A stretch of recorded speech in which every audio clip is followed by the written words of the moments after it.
আপনি একটা সম্পত্তি ক্রয় করেছেন এবং সে মোতাবেক ভোগ দখলে আছেন। আপনার সম্পত্তি, যার নিকট হতে আপনি সম্পত্তিটা ক্রয় করেছেন, সে মারা গেল।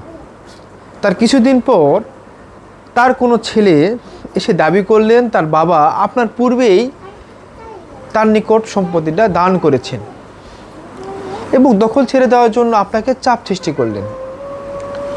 এক্ষেত্রে আপনি কি করবেন? আমরা সচরাচর জানি যে দলিলটা আগে সম্পাদিত হয় সেটি কার্যকর হয়, পরের দলিলটার গ্রহণযোগ্যতা থাকে না। যেহেতু আপনার দলিলটা পরের, সেক্ষেত্রে আপনি কি করবেন?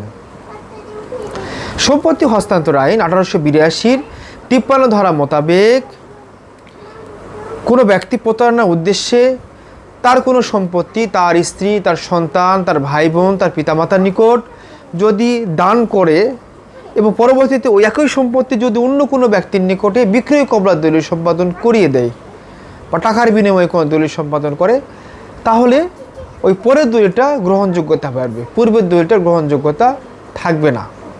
অর্থাৎ আপনার দলিলটা পরের হওয়া সত্ত্বেও আপনার দলিলটার গ্রহণযোগ্যতা থাকবে। আশা করি বুঝতে পেরেছেন। ধন্যবাদ।